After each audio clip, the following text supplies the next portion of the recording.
There's a common saying in martial arts that a Brazilian Jiu-Jitsu blue belt should be able to out-grapple a black belt from almost any other martial art.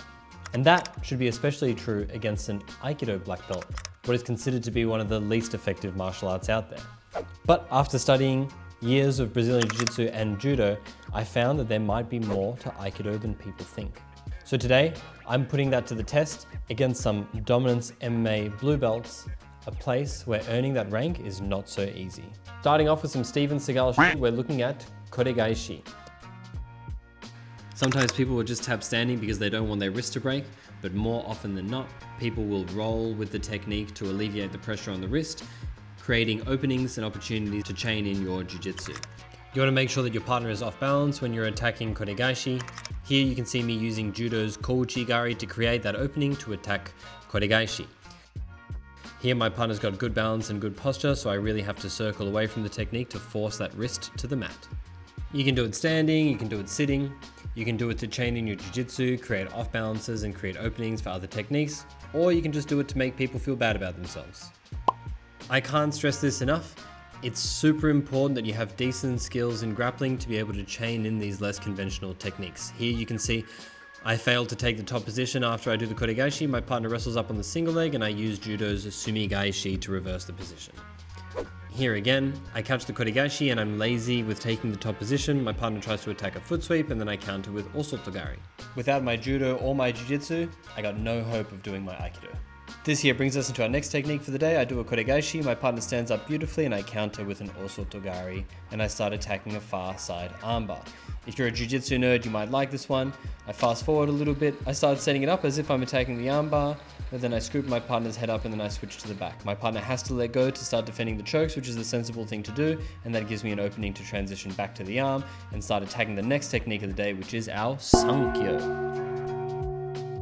I get heaps of comments from you guys talking about how you've been able to successfully blend your Aikido with your other martial arts techniques, which makes sense because all these martial arts really aren't that far from each other in lineage. Japanese Jiu-Jitsu gave birth to both Aiki Jiu-Jitsu and Judo, which each gave birth to Aikido and Brazilian Jiu-Jitsu respectively. So let me know in the comments below what traditional martial arts techniques you guys like to hit live, and if you guys think these techniques wouldn't work on you, let me know why. Alright, back to Sankyo. Sankyo is a wrist lock where you're controlling the blade of your partner's hand and driving it into the wrist and to the elbow. If you have a dominant grappling position, then this technique is super high percentage. But you can also do it standing. If you get your thumb on the inside position, 2-on-1 the blade of your partner's hand and drive your body weight into a Sankyo. Here my partner tries to pull guard, which is a sensible response to try and stay ahead of the fight. Another example of why it's important to have good jiu-jitsu so that you can respond to your partner's counters appropriately.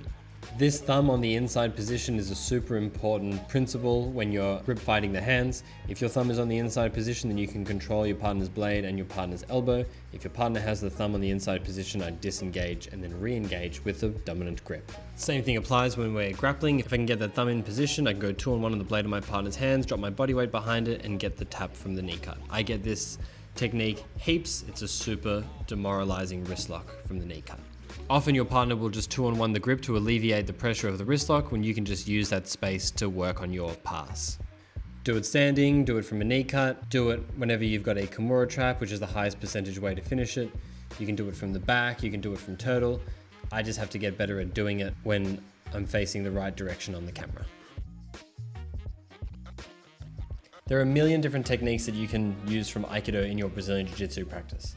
Whether or not you're training efficient, effective martial arts techniques or more flowy, harmonious, meditative techniques doesn't bother me at all, as long as you're honest about what it is that you're doing.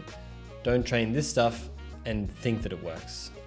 At the same time, if you're intending to try and use these more traditional martial arts techniques against resistance, then you need to pressure test them and put yourself in an environment where you're able to do so safely. Miyamoto Musashi said, you can only fight the way that you practice. So if you're not practicing with the right degrees of resistance, you're not going to be able to apply them against anyone who's resisting you slightly. I don't care what you do, as long as you're honest about it. I got heaps of cool stuff that I want to do with this channel, so like, comment, share, spread the word. Go follow my Instagram, follow the YouTube, stay in the loop, and we'll see you in the next one.